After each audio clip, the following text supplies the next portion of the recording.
Hello students, नमस्कार। आज मैं टिश्यू टॉपिक लेके आया हूँ जिसको कि हम हिंदी में उत्तक कहते हैं। जैसे कि हमने पहले पढ़ लिया था सेल के बारे में, तो आज हम किसके बारे में पढ़ेंगे? आज हम पढ़ेंगे टिश्यू के बारे में। ठीक, उससे पहले मैं आपको थोड़ा स्ट्रक्चर समझा दूँ कि हम किस किस चीज़ के बारे में कैसे कैसे पढ़ेंगे। तो मैं आपको बता दूँ, हमने पहले पढ़ा था सेल के बारे में। किसके बारे में पढ़ा था? सेल के बारे में। और आपको अच्छे से पता होगा कि हमने सेल के बारे में ये पढ़ा था कि स्टडी ऑफ सेल साइटोलॉजी कहा जाता है, और इसमें हमने माइटोकॉन्ड्रिया, साइटोप्लाज्म और बहुत सारी सेल मेम्ब्रेन और बहुत सारी चीज़ों के बारे में पढ़ा था। ठीक, और अब जो हम पढ़ेंगे वो पढ़ेंगे हम टिश्यू के बारे में। किसके बारे में पढ़ेंगे? टिश्यू के बारे में। ठीक, और ये भी आपको पता होना चाहिए कि सेल के बाद हमारा क्या बनता है? टिश्यू बनता है। टिश्यू के बाद हमारा क्या बनता है? Body organ. मैंने यहाँ पे लीवर लगाया है कि आपको समझ में आ जाए। ठीक, ऐसे ही हमारा लंग्स, हार्ट, ऐसे सब कुछ बनता है। ठीक, क्या बनता है? हमारा ऑर्गन, जिसको हम जीव अंग कहते हैं। ठीक, उसके बाद हमारा पूरा का पूरा बॉडी तैयार हो जाता है।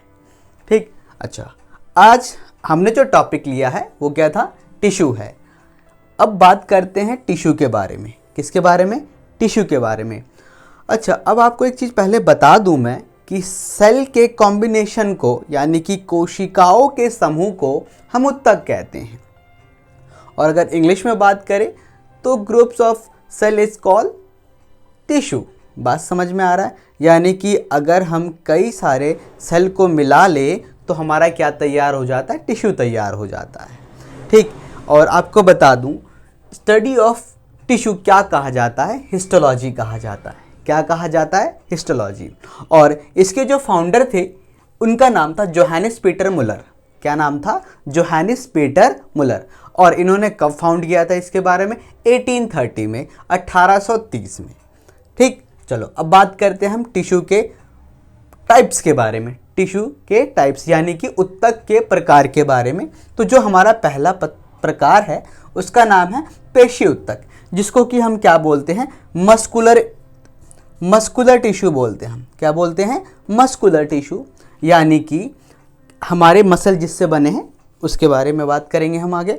दूसरा हमारा है तंत्रिका उत्तक, जिसको कि हम कहते हैं न्यूरॉन टिश्यू।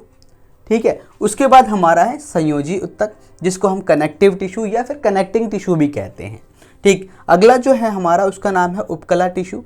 ठीक, जिसको कि हम एडिपोस टिश्यू कहते हैं। ठीक है, तो आइए अब हम एक एक करके इसके बारे में पढ़ेंगे। अगर आपको स्क्रीनशॉट लेना है तो आप ले सकते हैं। आइए हम बात करते हैं टिश्यू के पहले प्रकार के बारे में, जिसको कि हम कहते हैं मस्कुलर टिश्यू, यानी कि हमारा पेशीय उत्तक। ठीक, और मस्कुलर टिश्यू जो है हमारा पेशीय उत्तक जो है, हमें लोकोमोशन मूवमेंट में, लोकोमोशन प्लस मूवमेंट दोनों में हेल्प करता है। लेकिन आपको बता दूं, जो प्लांट होता है उसमें मूवमेंट तो होता है बट लोकोमोशन नहीं होता है। यानी कि उसमें वृद्धि तो होती है परंतु गमन नहीं होता है। अब आपको बता दूं इन दोनों में अंतर क्या है। लोकोमोशन का मतलब होता है कि मैं यहाँ से चल के आगे आ रहा हूँ और मैं पीछे भी जा रहा हूँ, तो इसको तो हम कहते हैं लोकोमोशन। ठीक, मूवमेंट का मतलब होता है जैसे कि मैं हाथ हिला रहा हूँ, मैं अपना गर्दन हिला रहा हूँ, ये हमारा मूवमेंट है। तो जो प्लांट है वो मूवमेंट तो करता है बट लोकोमोशन नहीं करता है। ठीक, आपको ये पता होना चाहिए। और कभी कभी जैसे बारिश वगैरह आती है तो हम अपने आप को हाइड कर लेते हैं, हम अपने आप को छुपा लेते हैं, बट जो प्लांट होते हैं वो बेचारे वहीं पे स्टे रहते हैं। ठीक, वो अपने आप को नहीं छुपा पाते हैं। तो आपको समझ में आ रहा होगा कि मैं क्या कहना चाह रहा हूँ कि जो ह्यूमन बॉडी है, ह्यूमन बॉडी के अंदर जो मसल होता है वो लोकोमोशन और मूवमेंट दोनों में हेल्प करता है। ठीक, बात समझ में आ गई? अच्छा, आज जो टॉपिक था हमारा वो था हमारा मस्कुलर टिश्यू, यानी कि पेशीय उत्तक।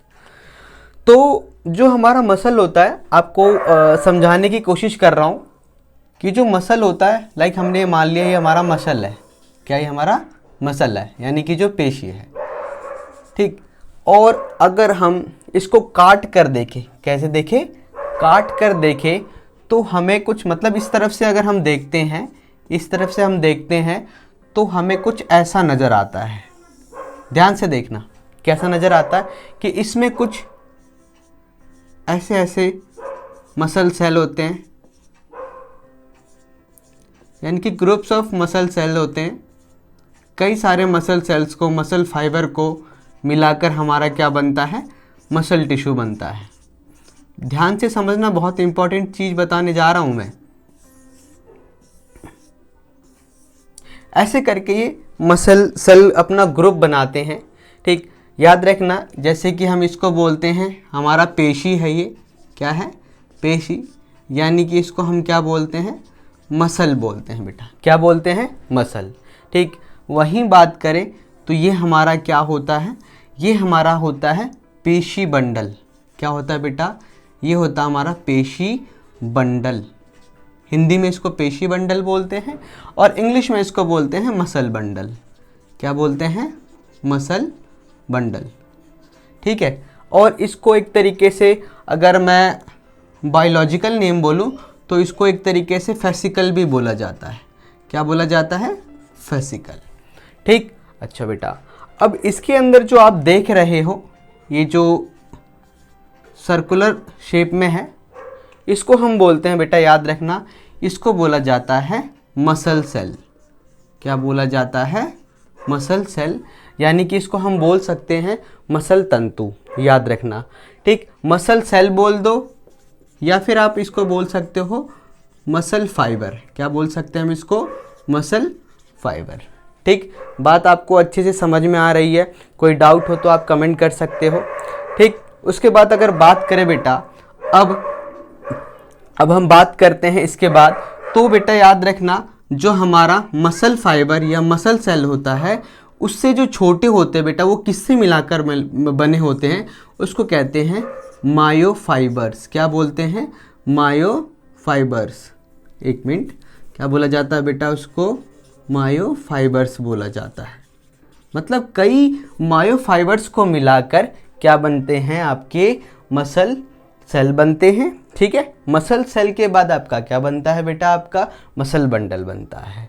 ठीक, और मायोफाइबर से भी छोटे होते हैं बेटा, जिसको बोला जाता है मायोफाइब्रिल्स। क्या बोला जाता है, मायोफाइब्रिल। इतना अच्छे से समझ में आ गया? कोई दिक्कत तो नहीं, कोई दिक्कत तो नहीं ना बेटा? चलो हम आगे अब बात करते हैं। ठीक, एक और चीज़ आपको समझाने की कोशिश करता हूँ, बहुत इंपॉर्टेंट है, ध्यान से समझना। अब जैसे ये ले लिया, इसको हमने बाहर निकाल लिया बेटा, बाहर निकाल लिया। ठीक, अब आपको दिख रहा है शेप, सर्कुलर नेम, जो सर्कुलर शेप में है। ध्यान से समझना बेटा। अब इसके अंदर हम ले सकते हैं कि इस पूरे को हम ऐसे बना लेते हैं बेटा, ये बाहर वाले पार्ट को। ठीक, तो इसको किस नाम से जाना जाता है, ये मैं आपको बताऊंगा। इसके ऊपर एक परत होती है, लेयर होती है बेटा, इसको किस नाम से जाना जाता है ये बताऊंगा। इसके ऊपर भी एक परत होता है, लेयर होता है, इसको किस नाम से जाना जाता है। और ये जो अंदर मसल सेल है, इसके ऊपर भी एक लेयर होता है बेटा, इसको किस नाम से जाना जाता है ये मैं आपको बताता हूँ। ठीक, ध्यान से समझना। तो ये जो बाहर का लेयर होता है बेटा, इसको कहा जाता है एपीमाइसियम। एपीमाइसियम बोला जाता है। क्या बोला जाता है, एपीमाइसियम। एपी मतलब बाहर का जो होता है। दूसरा होता है बेटा ये वाला, इसको बोला जाता है पेरीमाइसियम। क्या बोला जाता है बेटा, पेरीमाइसियम। ठीक, नाउ उसके बाद अगर हम बात करें, ये जो हमारे मसल सेल या मसल फाइबर्स बोल लो, इसके ऊपर जो लेयर होता है बेटा, इसको कहा जाता है एंडोमाइसियम। जो सबसे अंदर होता है उसको क्या बोला जाता है, एंडोमाइसियम। क्या बोला जाता है, एंडोमाइसियम। आइए तो हम बात करते हैं मस्कुलर टिश्यू के बारे में, जिसको कि हम हिंदी में पेशियोत्तक बोलते हैं। इससे पहले मैंने आपको बता दिया 3 लेयर्स ऑफ मसल, कि मसल के 3 परत कौन कौन से हैं। जैसे कि मैंने बताया था आपको एपीमाइसियम, पेरीमाइसियम और एंडोमाइसियम। ठीक, और हमने आपको ये भी बताया था कि जो मसल सेल है यानी कि मसल फाइबर है उससे मिलाकर क्या बनता है, पूरा का पूरा मसल। ठीक, अब जो मसल है हमारा वो कैसे कॉन्ट्रैक्ट करता है, कैसे रिलैक्स करता है, मतलब कैसे वो संकुचन करता है, कैसे वो स्थिलन करता है। जैसे मैंने ये मूवमेंट कर रहा हूँ तो इसमें क्या हो रहा है, कॉन्ट्रैक्शन हो रहा है और रिलैक्सेशन हो रहा है। ठीक है, यानी कि इसी को हम संकुचन और स्थिलन भी बोलते हैं हिंदी में। ठीक है, तो वो किसकी वजह से होता है बेटा, एक प्रोटीन होता है हमारे मसल के अंदर जिसको कॉन्ट्रैक्टाइल प्रोटीन कहते हैं। क्या कहते हैं, कॉन्ट्रैक्टाइल प्रोटीन। ठीक है, और उस प्रोटीन का नाम है, एक्चुअली में तो अगर बात करें तो उसका नाम है एक्टिन और मायोसिन होता है बेटा। क्या होता है, एक्टिन और मायोसिन। ठीक, और जो हमारा मसल होता है बेटा, याद रखना ये बोन से कनेक्टेड होता है। किससे कनेक्टेड होता है, बोन से। और कुछ कुछ हमारे मसल है जो कनेक्टेड नहीं होते, इसके बारे में भी हम बात करेंगे अभी। ठीक, जैसे ये हमने ले लिया, ये हमारा मसल है, ये इसके बीच में इसके न्यूक्लियस है, और आपको पता है हमारा जो मसल होता है नर्व सेल से कनेक्टेड होता है, जिसकी वजह से पूरा का पूरा मैसेज हमारे माइंड तक पहुँच जाता है। ठीक, अच्छा, अब बात करते हैं जैसे कि हमारा ये मसल सेल है, तो मसल सेल के अंदर जो होता है बेटा, ये अंदर वाले पार्ट को सार्कोप्लाज्म कहा जाता है। क्या कहा जाता है, सार्कोप्लाज्म। ठीक है, और ये जो बाहर की बाउंड्री होती है मसल की, इसको कहा जाता है सार्कोलेमा। क्या कहा जाता है, सार्कोलेमा। ठीक, अब according to structure, function and location, ठीक, इसको 3 पार्ट में बांटा गया है। मतलब स्ट्रक्चर के आधार पर, फंक्शन के आधार पर और लोकेशन के आधार पर इसको 3 प्रकार के में बांटे गए हैं। ठीक, जिसमें से पहला जो प्रकार है इसको हम स्ट्रेटेड मसल बोलते हैं, यानी कि इसको हम हिंदी में रैखित पेशी बोलते हैं। क्या बोलते हैं, रैखित पेशी। ठीक, उसके बाद दूसरा बात करें तो इसको हम बोलते हैं स्मूथ मसल, जिसको कि हम क्या बोलते हैं, चिकनी पेशी भी बोलते हैं, और अरैखित पेशी भी बोला जाता है इसको। और जो हमारा अंत में यानी कि थर्ड वन है, उसको हम कार्डियक पेशी यानी कि हृदय पेशी भी कहते हैं। ठीक, हमने कार्डियक पेशी भी लिख दिया है। ठीक, इसको क्या कहा जाता है, हृदय पेशी के नाम से भी इसको जाना जाता है। ठीक, अब एक एक के बारे में हम बात करते हैं। जो स्ट्रेटेड मसल होता है बेटा, याद रखना, इसको एक तरीके से वॉलंटरी मसल भी कहा जाता है। वॉलंटरी मसल का मतलब होता है ऐसे मसल जो हमारी इच्छा से काम करें, जो हमारी इच्छा से काम करे, मतलब हमारी मर्जी से काम करे। लाइक इसको मुझे ऊपर उठाना है तो ये ऊपर उठ जाएगा। ठीक, हाथ को ऊपर उठाना है तो ये ऊपर उठ जाएगा, पैर ऊपर उठाना है तो पैर ऊपर उठ जाएगा। ठीक, ऐसा क्यों होता है, क्योंकि स्ट्रेटेड होता है, बिल्कुल। कैसे होता है, स्ट्रेटेड। ठीक, और इसके अंदर आपको बता देता हूँ कि बहुत सारे न्यूक्लियस पाए जाते हैं, बहुत सारे न्यूक्लियस यानी कि केंद्रक पाए जाते हैं। ठीक, जैसे कि आप ये देख लो, हमारा ये स्ट्रेटेड मसल है यानी कि रैखित पेशी है, इसके अंदर बहुत सारे ऐसे क्या पाए जाते हैं, न्यूक्लियस पाए जाते हैं। और आपको एक चीज़ बता दूं, ये जो मसल होता है हमारे बोन से कनेक्टेड होता है। किससे कनेक्टेड होता है, बोन से। और ये बहुत पावरफुल मसल भी होता है। क्या होता है बेटा, बहुत पावरफुल मसल भी होता है। और इससे अगर ज़्यादा काम किया जाता है तो बाद में ये मसल थोड़ा सा थक भी जाता है। ठीक, बात समझ में आ गया, क्लियर है ये पॉइंट बेटा। ठीक, और ये पाया कहाँ पे जाता है, जैसे हमारे ले लो थाई मसल हो गए बेटा, बाइसेप्स के अंदर हो गए, मतलब जो भी हमारे लॉन्ग मसल्स होंगे उसके अंदर ये मसल पाए जाते हैं। लाइक मैंने एग्जांपल लिम्ब हो गया, मतलब ऊपर के पार्ट, नीचे के पार्ट। ठीक, हमारे नेक के अंदर इधर बेटा, इधर ये वाले मसल मिलते हैं। और टंग मसल, टंग के अंदर भी ये सब चीज़ मिलते हैं बेटा। अब बात करते हैं हमारे स्मूथ मसल के बारे में, जिसको कि हम चिकनी पेशी या फिर अरैखित पेशी कहते हैं। क्या कहते हैं, अरैखित पेशी। और आपको ये बता दूं बेटा कि ये जो मसल है हमारा, ये हमारा इनवॉलेंट्री है। क्या है, इनवॉलेंट्री। इनवॉलेंट्री का मतलब होता है जिस पे हमारा कंट्रोल नहीं है, यानी कि ये हमारी इच्छा से नहीं चलेगा। लाइक अगर हम बात करें, अपने स्टमक की बात करें, पेट की बात करें, अपने किडनी की बात करें बेटा, हम अपने हार्ट की बात करें, तो ये सब हमारी मर्जी से थोड़ी ना चलता है। आप रोक के देख लो एक बार क्या होता है। ठीक, हार्ट रोक के देख लो, ख़त्म, भगवान के प्यारे हो जाओगे। ठीक, तो इनको आपको बता देता हूँ एक चीज़, इनको क्या कहा जाता है, दूसरा नाम इनका अनैच्छिक पेशी भी है बेटा। और ये इसकी एक मेन बात ये है कि ये बोन से कनेक्टेड नहीं होते, ये स्मूथ होते हैं बेटा। क्या होते हैं, स्मूथ होते हैं। इसलिए हमारे ये क्या जो रिब्स केज वगैरह होता है बेटा उसके अंदर होते हैं, याद रखना। नाउ इसके अंदर क्या होता है बेटा, ये यूनि न्यूक्लिएटेड होता है, यानी कहने का मतलब इसमें केवल एक ही केंद्रक पाया जाता है। कितने केंद्रक पाए जाते हैं? एक केंद्रक। लाइक जैसे ये मैंने बना रखा है, इसमें एक ही केंद्रक पाया जाएगा, ठीक। और इसके स्मूथ होने की वजह से एग्जाम्पल है बेटा, जैसे हम कोई खाना खाते हैं तो हमारा जो ये एसोफेगस है, क्या बेटा? एसोफेगस, जिसको कि हम इस हिंदी में आहार नाल बोलते हैं। क्या बोलते हैं? आहार नाल, ठीक है। ये क्या करता है बेटा, हमारे खाने को एक मूवमेंट होती है जिसको हम बोलते हैं इंग्लिश में पेरिस्टाल्टिक मूवमेंट, हिंदी में बोलते हैं प्रसंकुचन। क्या बोलते हैं? प्रसंकुचन, यानी कि पेरिस्टाल्टिक मूवमेंट। इसके थ्रू हमारे खाने को कहाँ पे लेके जाता है? पेट में, ठीक। हमारी मर्जी तो नहीं होती, हम तो नहीं रोक सकते इसको, ठीक है। और आपको बता दूं ये मसल थोड़े हॉलो होते हैं। हॉलो कहने का मतलब है छेद होते हैं बेटा इसमें, मतलब छेद कहने का मतलब होता है लाइक इसको अगर मैं हटा दूं तो इसमें होल टाइप का होता है, ठीक। लाइक पाइप जैसे होते हैं बेटा। हमारा स्टमक ले लो, कहीं ना कहीं किसी से कनेक्टेड है वो, ठीक है। हमारे इंटेस्टाइन ले लो बेटा, तो होलो हैं वो, ठीक। तो हमारे आंखों के अंदर भी ये मसल पाया जाता है, याद रखना। हमारे आंखों के अंदर भी ये मसल पाया जाता है, किसमें बेटा? आइरिस में। कहाँ पे? आइरिस में, ठीक। और अब हम बात करते हैं कार्डियक मसल के बारे में। किसके बारे में बेटा? कार्डियक मसल के बारे में बात करते हैं।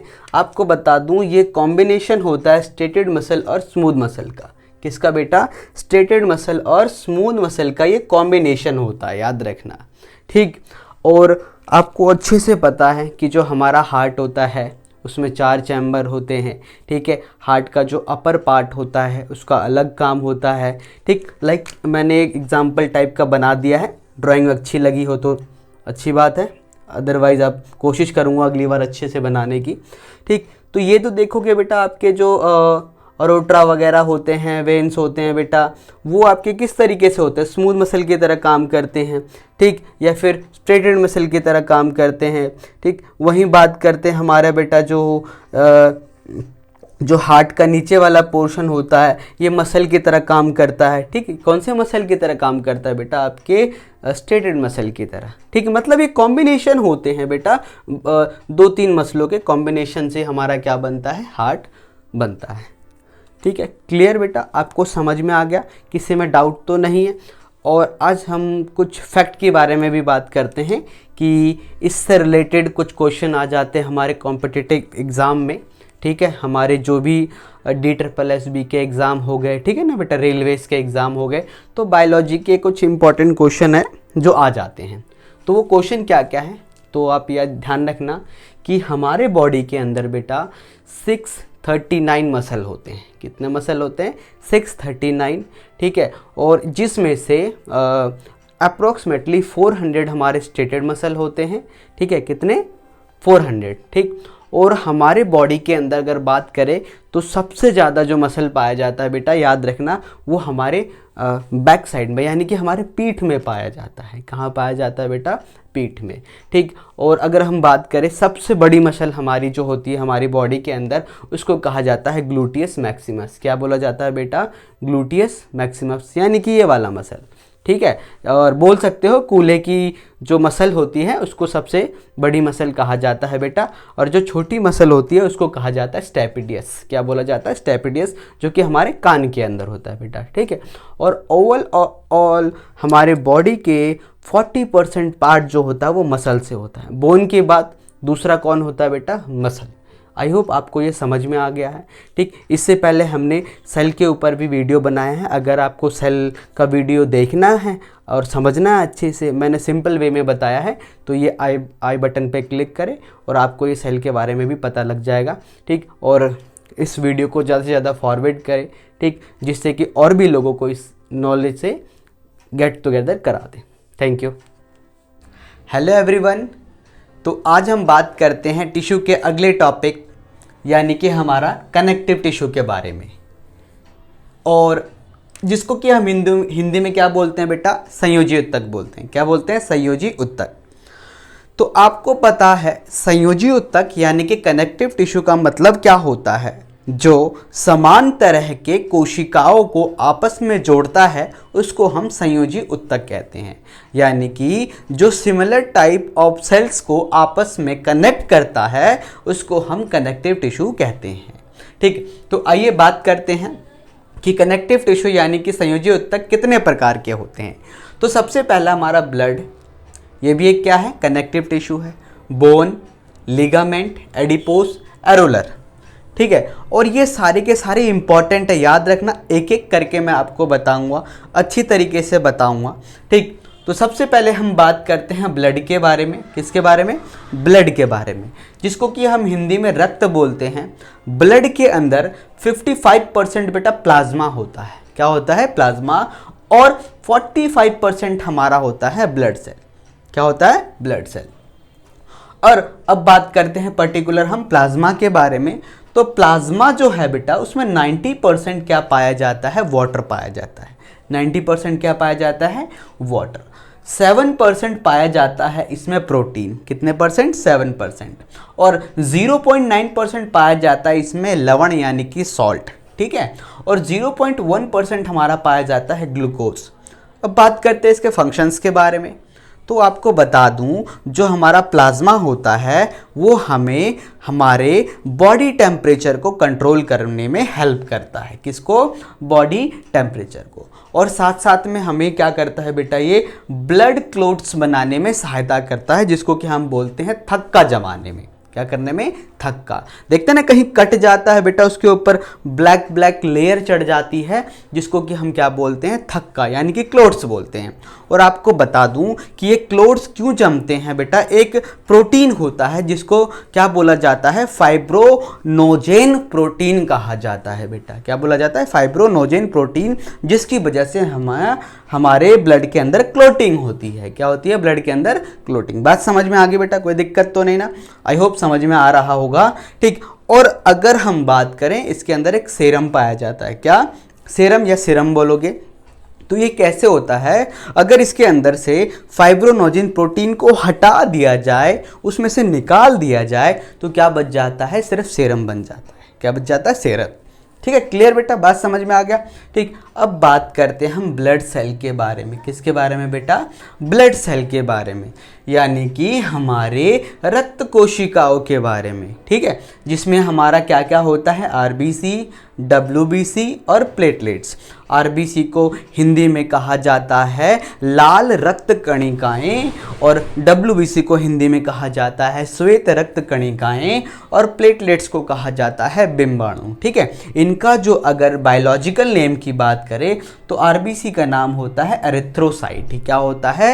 एरिथ्रोसाइट। ठीक है बेटा, और डब्ल्यूबीसी को क्या कहा जाता है? ल्यूकोसाइट। क्या कहा जाता है? ल्यूकोसाइट। और वहीं प्लेटलेट्स को क्या कहा जाता है? थ्रोम्बोसाइट। ठीक है, बात समझ में आ रहा है? इसके बारे में हम डिटेल में पढ़ेंगे जब हम एक पर्टिकुलर इसके बारे में वीडियो बनाएंगे तो। ठीक, नाउ हम बात करते हैं अगला कनेक्टिव टिश्यू यानी कि बोन के बारे में, जिसको कि हम क्या कहते हैं बेटा? अस्थि बोलते हैं। क्या बोलते हैं? अस्थि। ठीक है, अब आपको पता है कि एक बिल्डिंग को पूरा का पूरा शेप देने के लिए पहले उसमें एक हमें सांचे की आवश्यकता होती है। किसकी आवश्यकता होती है? सांचे की। ठीक है, मीन्स बोल सकते हो कि जो बोन होता है वो हमें हमारे बॉडी को स्ट्रक्चर प्रोवाइड कराता है। अगर बोन नहीं होगा तो हम सोच लो एक थैले की तरह है, बिल्कुल लटक जाएंगे बेटा। बात समझ में आ रहा? कोई दिक्कत तो नहीं है ना? तो बोन बहुत ज़रूरी है। ठीक है, और हमारे बॉडी को ये पहली बात क्या देता है बेटा? शेप देता है, यानी कि आकृति देता है। क्या देता है? आकृति। वहीं अगला बात करें तो हमारे बॉडी के अंदर जो सॉफ्ट ऑर्गन्स है, लाइक ब्रेन, ठीक, हार्ट, जो अंदर है बोन्स के अंदर, उसको क्या देता है बेटा? प्रोटेक्शन देता है। अगर ये खोपड़ी ना होना तो दिमाग हमारा खत्म, और हम हो जाएंगे अल्लाह और भगवान दोनों के प्यारे। बात समझ में आ रहा है? ठीक है, अच्छा बेटा, और आपको तो अच्छे से पता हो रहा, हम बचपन से पढ़ते हुए आ रहे हैं कि नंबर ऑफ बोन्स कितने हैं? 206 हैं। ठीक है ना? अच्छे से समझ में आ रहा है बेटा, कोई दिक्कत तो नहीं ना? ठीक, नाउ हम बात करते हैं बेटा बोन के अंदर ही क्या बनता है बेटा, आरबीसी और डब्ल्यूसी का निर्माण होता है बोन के अंदर ही। ठीक है, बात समझ में आ रहा है, कोई दिक्कत तो नहीं है ना? और इसको हम बोल सकते हैं स्केलेटन टिश्यू। क्या बोलते हैं? स्केलेटन टिश्यू, यानी कि कंकालीय उत्तक के नाम से भी इसको जाना जाता है। क्लियर, कोई दिक्कत तो नहीं ना बेटा? ठीक है, और ये आपको बता देता हूँ, ये हार्ड होता है बेटा, यानी कि बोल सकते हो कि ये सख्त होता है। बात समझ में आ रहा है? इसके अंदर क्या क्या पाया जाता है? सॉल्ट पाया जाता है बेटा, मैग्नीशियम पाया जाता है, और आपको अच्छे से पता है कि ये कैल्शियम से बना होता है, तो इसके अंदर कैल्शियम की जो मात्रा है वो ज़्यादा होती है। क्लियर? अच्छा, चलिए हम बात करते हैं अगले टॉपिक के बारे में। ठीक है, जब तक अगर आपको स्क्रीनशॉट लेना है तो आप ले सकते हो। ठीक है, आइए तो हम बात करते हैं कार्टिलेज के बारे में, जिसको कि हिंदी में हम क्या बोलते हैं? उपास्थि बोलते हैं। क्या बोलते हैं बेटा? उपास्थि। तो आपको नाम से ही पता लग गया होगा कि जो उपास्थि है ये हमारे अस्थि यानी कि बोन का सब पार्ट होगा। बोन हमारा क्या था? हार्ड था। ये क्या होगा बेटा? थोड़ा सॉफ्ट होगा। क्या होगा? सॉफ्ट होगा। लाइक हमारे देखो ये कान का जो ये वाला पार्ट है बेटा, ये क्या है? ऐसे लगता है हमारा यहाँ पे बोन है, लेकिन ये एक्चुअली में क्या है? कार्टिलेज है। क्या है? कार्टिलेज। ठीक है, ये बना किससे होता है? याद रखना, ये कॉन्ड्रोसाइट सेल से बना होता है। किससे बना होता है? कॉन्ड्रोसाइट सेल से बना होता है। और याद रखना, ये ब्लड वेसल्स से नहीं जुड़ा होता है, हमारे रुधिर वाहिकाओं से नहीं जुड़ा होता है। ठीक है, और आपको बता दूं ये कैसा होता है? फ्लेक्सिबल होता है। लाइक मैंने एग्जांपल दिया था ये वाला, कैसा होता है? फ्लेक्सिबल होता है। ठीक है, और याद रखना ये कहाँ पे प्रेजेंट होता है? हमारे जॉइंट। कहाँ पे? जॉइंट के पास होता है, जिसकी वजह से क्या होता है? हमारे जो बोन्स होते हैं वो आपस में कोलैप्स नहीं होते हैं, फ्रिक्शनल फोर्स नहीं जनरेट करते हैं, मतलब ये घिसते नहीं हैं, कहने का मतलब ये है। क्लियर है बेटा? और ये कहाँ कहाँ पे पाया जाता है आपको मैंने बता दिया, नोज़ में। ठीक है, हमारे नाक के ऊपर वाले पार्ट में, बिल्कुल ये टो के पास। ठीक है ना? और बात करें उसके बाद हमारे ईयर के अंदर। ठीक है, हमारे क्या? इंटरवर्टिब्रा। इंटरवर्टिब्रा का मतलब क्या होता है बेटा? जो हमारा बैकबोन है, यानी कि एक बोन है उसके और दूसरे बोन के बीच में, मतलब ऐसे करके एक बोन और दूसरे बोन के बीच में जो हमारा वर्टिब्रा है उसके बीच में पाया जाता है, ताकि ये आपस में टकराए ना। ठीक है, अच्छा, और कहाँ पे बेटा? ये हमारे एपिग्लोटिस में। कहाँ पे? एपिग्लोटिस। ये कहाँ पे होता है बेटा? यहाँ पे हमारा साउंड बॉक्स होता है ना, वहाँ पे ये प्रेजेंट होता है। ठीक है, और हमारे रिंग ट्रैकिया यानी कि जो हमारे लंग्स होते हैं, लंग्स के अंदर जो हमारा ऑक्सीजन और कार्बन डाइऑक्साइड का जो सर्कुलेशन चलता है वो वहाँ पे प्रेजेंट होता है। क्लियर है बेटा? बात समझ में आया? ठीक है, और आपको मैंने ये बता दिया ये क्या करता है? हमारे बोन को सपोर्ट करता है। क्या करता है बेटा? बोन को सपोर्ट करता है। क्लियर? बात समझ में आ गया बेटा? याद रखना, ये किससे बना होता है? ये हाइलिन फाइबर से बना होता है। किससे बना होता है? हाइलिन फाइबर से बना होता है। क्लियर? कोई दिक्कत तो नहीं ना? ठीक, नाउ हम बात करते हैं लिगामेंट के बारे में। किसके बारे में? लिगामेंट। ये भी एक तरीके से हमारे बॉडी को इलास्टिक स्ट्रक्चर देता है। कैसा स्ट्रक्चर? इलास्टिक, मतलब फ्लेक्सिबिलिटी प्रोवाइड कराता है। ठीक है, ये याद रखना, ये बोन से बोन को जोड़ता है। किससे जोड़ता है? बोन को बोन से जोड़ता है। ठीक है, और इनका जो पोजीशन होता है बेटा, याद रखना, इनका पोजीशन क्या होता है? जो हमारे मतलब कहने का मतलब ये है कि हमारे जो ऑर्गन है इसको ये पोजीशन प्रोवाइड कराता है, इंटरनल ऑर्गन को ये पोजीशन प्रोवाइड कराता है। ठीक, क्लियर है बात? अब बात करते हैं हम एडिपोस के बारे में। किसके बारे में? एडिपोस, जिसको कि हम हिंदी में वसीय या फिर वसा बोलते हैं। क्या बोलते हैं? वसा। नाम से ही पता लग गया कि भाई इसके अंदर क्या होंगे? फैट मॉलिक्यूल्स होंगे। क्या होंगे? फैट मॉलिक्यूल्स होंगे। ठीक है, इसके अंदर प्रेजेंट होते हैं। ये कहाँ होता है बेटा? हमारे स्किन के नीचे। लाइक तभी तो ये फिसलता है, तभी तो ये ऐसे लगता है कि भाई ये फिसल रहा है। ठीक है, हमारे इंटरनल ऑर्गन के बीच में ये पाया जाता है। ठीक है, और हमारे येलो बोन मैरो के बीच में भी ये पाया जाता है। क्लियर है बात बेटा। अब बात करते हैं इंसुलेटर। कहने का मतलब है ये क्या करता है, उस बॉडी ऑर्गन को जो अंदर है उसको ये हीट देकर रखता है, मतलब इसको गर्म करके रखता है। बात समझ में आया, कोई दिक्कत तो नहीं है। ठीक, नाउ हम बात करते हैं हमारे एरियोलर के बारे में। किसके बारे में? एरियोलर के बारे में। ठीक है बेटा, ध्यान से, किसके बारे में? एरियोलर के बारे में। ठीक है, और आपको बता दूं ये किससे बना होता है, ये थोड़ा लूज होता है बेटा, और ये एक तरीके से बोल सकते हो सेल्यूलर कनेक्टिव टिश्यू होता है। क्या होता है? सेल्यूलर कनेक्टिव टिश्यू होता है। और ये किसकी तरह एक्ट करता है? ये एक पैकेट की तरह एक्ट करता है और ये सपोर्ट प्रोवाइड कराता है। क्या प्रोवाइड कराता है? सपोर्ट। बात क्लियर है बेटा? ठीक, नाउ ये क्या करता है बेटा? स्किन और मसल्स को जोड़ता है। किसको जोड़ता है बेटा? हमारे स्किन को और मसल को आपस में कनेक्ट करके रखता है। देखो ना, स्किन थोड़ा ना ऊपर उठ जाता है, कनेक्ट तो रहता है ना उसके साथ। बात समझ में आया? ठीक है, और ये हमारे कहाँ पे होता है? ब्लड वेसल्स के अंदर भी होता है। कहाँ पे होता है? ब्लड वेसल्स के अंदर, और हमारे नर्व्स के अंदर भी ये पाया जाता है। और याद रखना बेटा, ये जो स्किन होता है, ये जो एक्सटर्नल पॉइजनस गैस होती है, बाहरी जो गैस होती है, जो खतरनाक गैसें होती है, उससे हमारे इंटरनल बॉडी ऑर्गन को बचाने का काम करता है। क्लियर है बेटा? बात समझ में आ गई? तो आप फोटो क्लिक कर लीजिए, स्क्रीनशॉट ले लीजिए। ठीक है, हेलो एवरीवन, आप लोगों का फिर से स्वागत है। जैसा कि आप देख रहे हैं कि मैं टिश्यू यानी कि ऊतक के एक और भाग के बारे में बताने जा रहा हूं।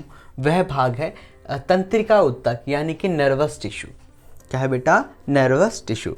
ठीक है, नर्वस टिश्यू क्या है बेटा? ये एक ऐसा ऊतक है, ऐसा टिश्यू है जो कि हमारे बॉडी के हर एक पार्ट से मैसेज को लेकर हमारे सेंटर यानी कि माइंड तक लेके जाता है।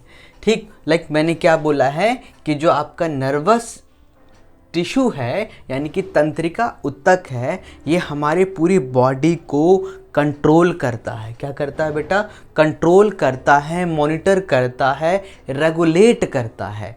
क्लियर है बेटा? ठीक है, यानी कि हमारा जितनी भी गतिविधि होती है उस सब को ये संचालित करता है। कौन बेटा? Nervous tissue. ठीक है, आपको बता दूं नर्वस टिश्यू प्रेजेंट कहाँ पे होता है? हमारे मस्तिष्क में, हमारे मेरु रज्जु में, हमारे तंत्रिकाएं में। ठीक है, यानी कि मस्तिष्क मतलब हमारे ब्रेन में, हमारे स्पाइनल कोड में, हमारे नर्व्स में। किसमें बेटा? नर्व से, इसमें प्रेजेंट होता है। ठीक, लाइक मैं आपको एग्जाम्पल लेके बता रहा हूँ। लाइक ये है बेटा, ठीक है, ये मेरा मार्कर है। अगर मैं इसको उठा रहा हूँ या ऊपर में फेंक के इसको कैच पकड़ रहा हूँ, तो कैसे पता लग रहा है कि इसको मैं कैच करूँ या उठाऊँ? तो आपको बता दूँ कि ये जो हमारे पूरे के पूरे बॉडी है, बॉडी के अंदर एक टिश्यू है, एक ऊतक है जिसको हम तंत्रिका ऊतक यानी कि नर्वस टिश्यू कहते हैं। ठीक है बेटा, लाइक आपको बता दें, ये अगर किसी ऑब्जेक्ट को पकड़ता है बेटा, ठीक, वो गर्म है या ठंडा है, तो क्या करेगा? अपना हाथ हटा लेगा। क्या करेगा बेटा? हटा। अगर गर्म होगा तो क्या करेगा? अपना हाथ हटा लेगा। लाइक हमारा हाथ कहीं पे भी मान लो हम देख नहीं रहे होते हैं, तो क्या होता है, कहीं पे एक तरीके से आग पे चला गया या किसी दरवाजे में हमारा हाथ दब गया, तो हमारा हाथ अपने आप हट जाता है बिना देखे। तो ये कैसे पता लगता है बेटा? याद रखना, ये पता लगता है हमारे एक तरीके से नर्वस सिस्टम की वजह से। ठीक है, और यानी कि नर्वस टिश्यू जो कि नर्वस सिस्टम बनाता है। ठीक, आप देख रहे होगे कि ये 3 पार्ट मैंने आपको बताया था। ब्रेन यानी कि ये, उसके बाद मेरुरज्जु यानी कि ये वाला पोर्शन जो है बेटा ये, ठीक है, और नर्व्स, ठीक है, यानी कि हमारी नसें होती हैं। ठीक है, और नसें बोल सकते हो उसको, ये सब चीज़ें। ठीक, ये क्या करती है बेटा? जैसे मान लो ये किसी चीज़ को अगर छू रहा है, वो गर्म है, तो इसको क्या बता, ये मैसेज पहुंचा देता है। ये मैसेज कहाँ पहुंचाता है? हमारे मेरुरज्जु में यानी कि स्पाइनल कॉर्ड में। और स्पाइनल कॉर्ड से मैसेज कहाँ चला जाता है? हमारे माइंड में। उसके बाद हमारा हाथ क्या होता है बेटा? हट जाता है। क्या होता है? हट जाता है। क्लियर है? बात समझ में आ रही है? ठीक, अब बात करते हैं हमारा जो पूरा नर्वस सिस्टम होता है, यानी कि वो किससे बना होता है, वो न्यूरॉन से बना होता है। किससे बना होता है? न्यूरॉन से, जो कि क्या काम करता है? मैसेज को ट्रांसफ़र करने का काम करता है। और इसके साथ साथ आपको बता दूं ग्लायल सेल भी होते हैं, जो कि सपोर्टिंग सेल के नाम से जाना जाता है, जो कि किनको हेल्प करता है? हमारी तंत्रिका ऊतक को, यानी कि नर्वस टिश्यूज़ को हेल्प करती है बेटा। ठीक है, बात समझ में आ गया? ठीक, लाइक ये जो जा रहा है बेटा, अगर इसको हम जूम करके देखें, अगर इसको बड़ा करके देखें तो ये ऐसा नज़र आएगा। कैसा नज़र आएगा? ऐसा। और आपको बता दूं ये एक नहीं होता है, ये अनगिनत संख्या में होता है, बहुत होते हैं बेटा। ठीक है, अब आप देखोगे स्ट्रक्चर, तो ये आपको बता दूं ये हमारा एक तरीके से सेल है बेटा। ये हमारा कोशिका है, जिसमें ये केंद्रक यानी कि न्यूक्लियस होता है बेटा। ये क्या होता है? न्यूक्लियस। ठीक है, और इस वाले पार्ट को कोशिका का यानी कि सेल बॉडी कहा जाता है। ठीक है, और ये हमारी क्या है बेटा? दुम्रिका है, जिसको कि डेंड्राइट बोला जाता है। क्या बोला जाता है? डेंड्राइट। ठीक है, चलो आगे चलते हैं। उसके बाद मतलब ये सेल ने क्या करा बेटा? मैसेज को एक्सेप्ट कर लिया। अब उसके बाद ये जो हमारा एक्सॉन है यानी कि तंत्रिकाक्ष है, ये मैसेज को ट्रांसफ़र करते हैं बेटा। क्या करते हैं? मैसेज को ट्रांसफ़र करते हैं। ठीक है, और लास्ट में हमारा क्या होता है बेटा? ये नर्व एंड्स होते हैं, यानी कि इसको तंत्रिकाक्ष सिराएं कहती हैं। और इसके साथ क्या जुड़ा होता है बेटा?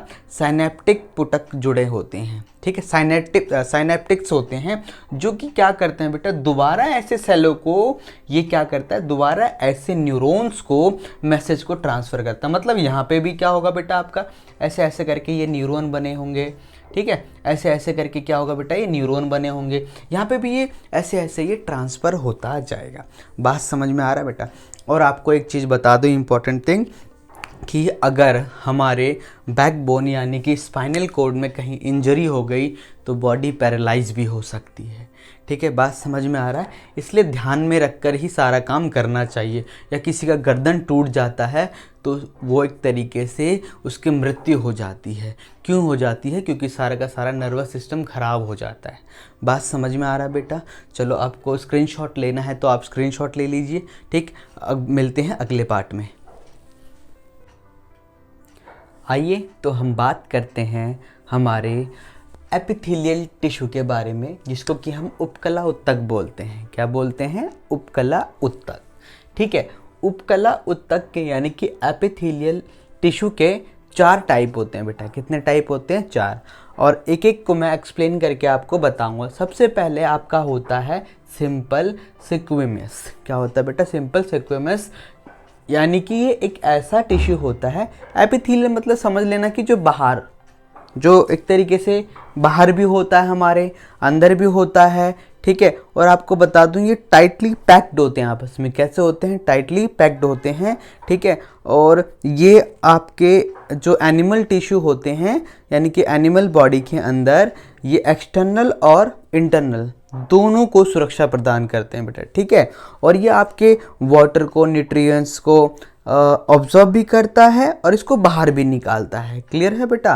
जैसे कि हमारा हार्ट ले लो, लीवर ले लो, इंटेस्टाइन ले लो, इन सब के अंदर कौन सा टिश्यू होता है? एपिथेलियल टिश्यू होता है। ठीक, नाउ हम बात करते हैं हमारे सबसे पहले सिंपल सिक्वेमस के बारे में, यानी कि ये कैसा टिश्यू होता है बेटा? याद रखना, ये थोड़ा थिन होता है।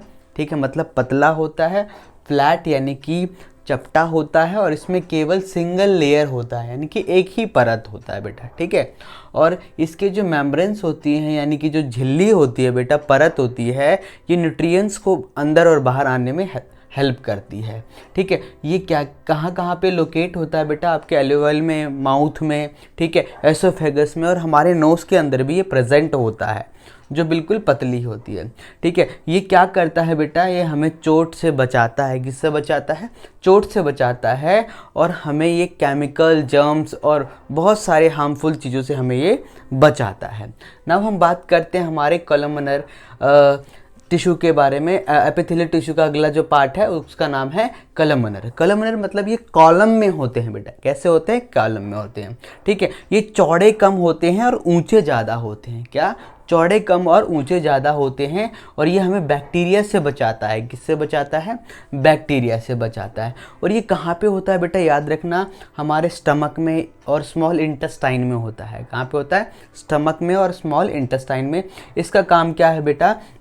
ये ऑब्जर्व भी करता है, ऑब्जर्वेशन भी करता है, मतलब सोखता भी है बेटा, और सिक्रेशन भी करता है। मतलब ये एक तरीके से जो हमारा इंटेस्टाइन होता है, यानी कि या फिर हमारा जो स्टमक होता है बेटा, ये म्यूकस को सिक्रीज करता है। किसको सिक्रीज करता है? म्यूकस को, जो कि हमें क्या करता है? पेट के अंदर जो HCl एसिड होता है उससे हमें बचाता है।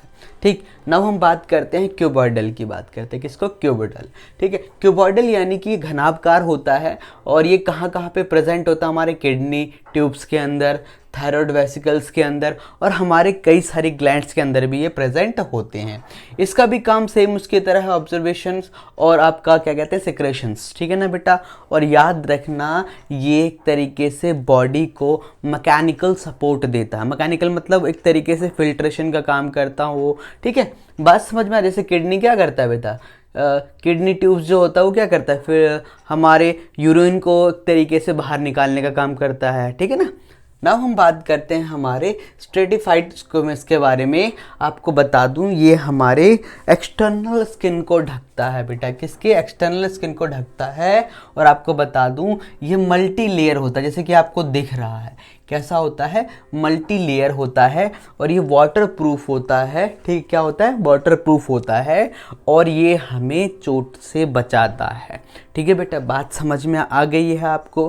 ठीक, यानी कि एपिथेलियम टिश्यू जो है, यानी कि उपकला उत्तक जो है, ये 4 प्रकार के हैं बेटा, 4 टाइप्स के हैं। ठीक है, आपको आई होप समझ में आ गया होगा। आपको स्क्रीनशॉट लेना है तो आप ले लो। ठीक है।